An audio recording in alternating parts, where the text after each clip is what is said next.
All right, good morning, good afternoon. Today we're going to be talking about the constant rate of change. As we go through this, please fill out your notes. If you have any questions, I would write them down or raise your hand and we will answer them for you. Today our I can statements are, I can calculate a rate of change given a table of values and calculate a rate of change given a graph. First thing we have to do is we have to define what the rate of change is. It's going to be the change in the y value over the change in the x value. So output is the y, input is the x. You're going to put into an equation, you're going to get something out, and that's your y. Sorry. It's going to be the change in the y over the change in the x. Okay. Constant rate of change is the rate of change between any 2 points in a linear relationship is constant or the same. It's always good to remember that an ordered pair is in the order x, y.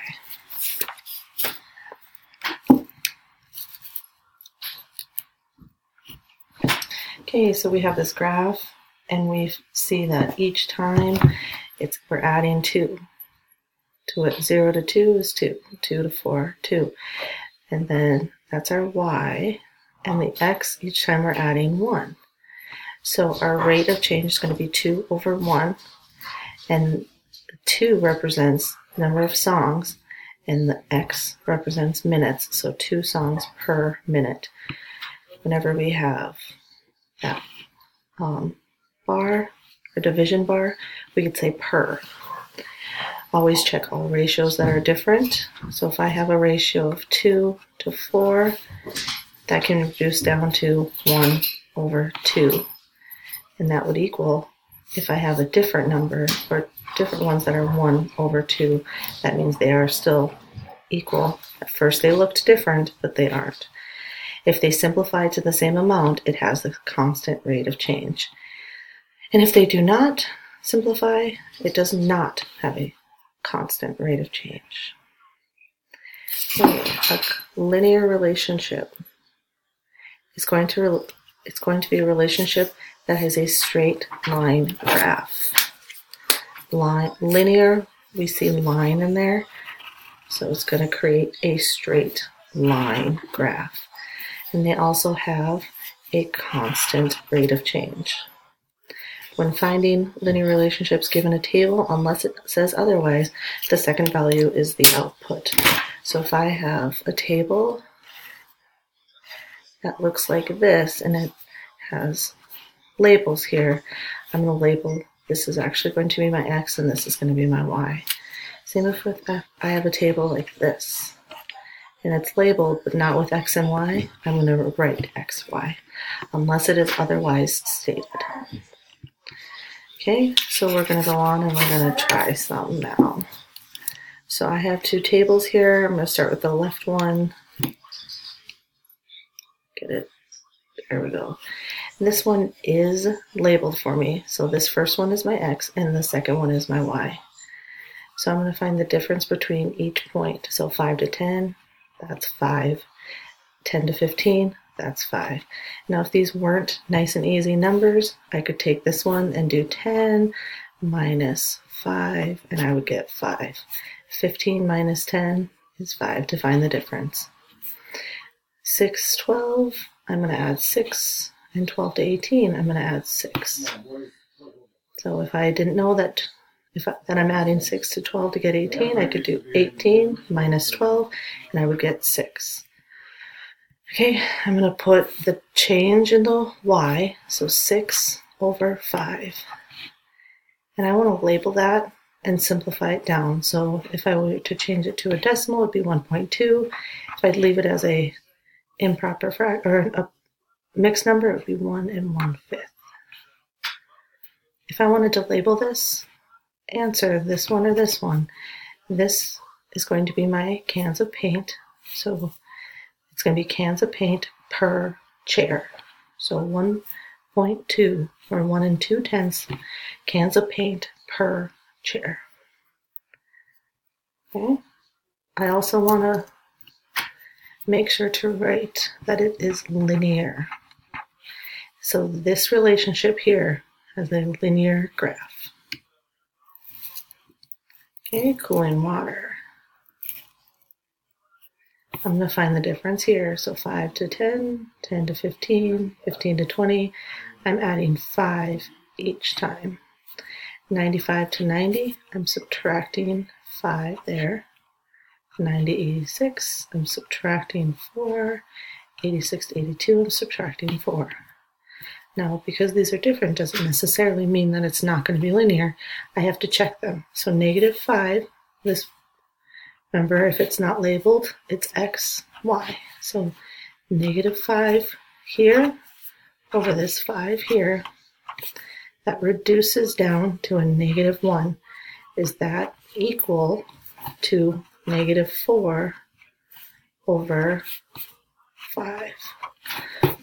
They are not equal, so therefore it is not linear.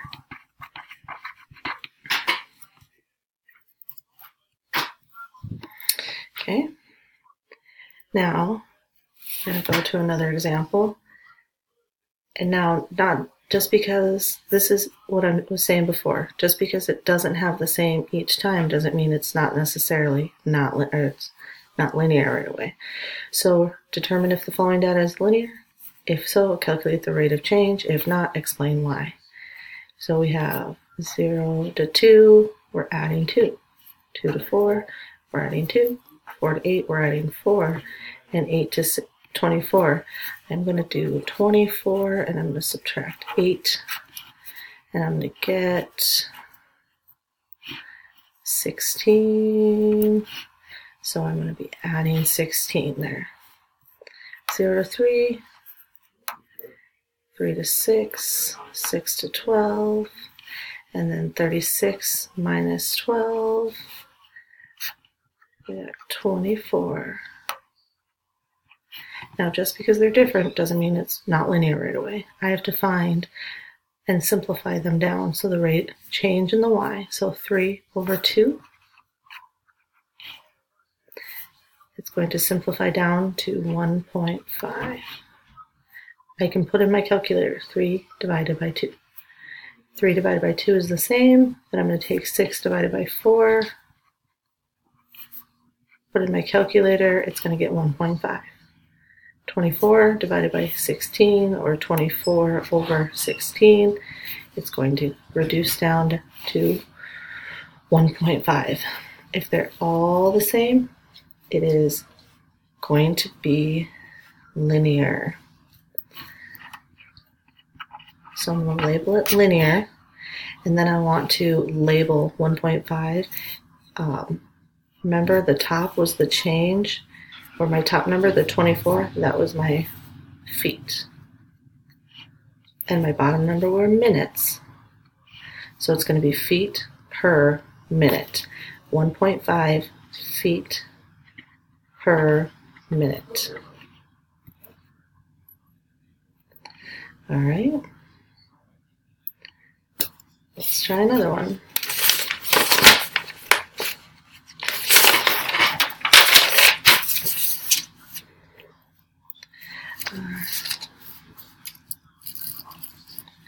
So the balance in an account after several transactions is shown. Is the relationship between the balance and number of transactions linear? And if so, find the constant rate of change. So again, the constant rate of change is going to be the change in the y over the change in the x. If I don't have labels, I'm going to label the first one x and the second one y. So I want to find the difference here. 3 to 6, 6 to 9, 9 to 12. I'm adding 3 each time. 170 to 140, I'm going to subtract 30. 140 to 110, I'm going to subtract 30. Again, if we don't know how to do this in our head, we can do 170 and subtract the 140, and that will get 30. So you're going to be subtracting 30 from 170 to get 140. And 110 to 80 is going to be minus 30 again.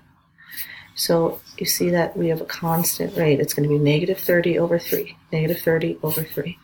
So it's negative 30 I'm gonna label that dollars, and that 3 is going to be transactions. Okay, now I want to reduce this down. So negative 30 divided by 3 is a negative 10, and that's a negative $10 per transaction.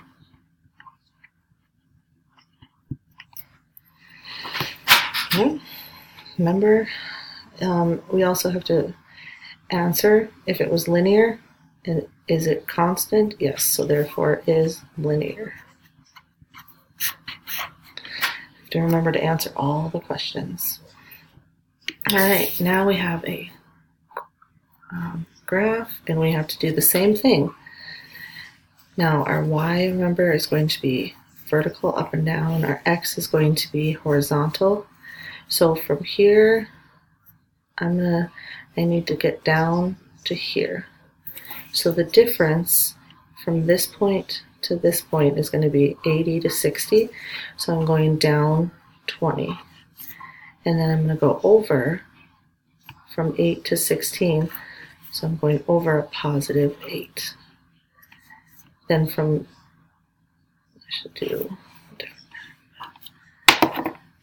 this point, my point that I've lost here, I go down 60 to 40. I'm going down 20, and I'm going over 8.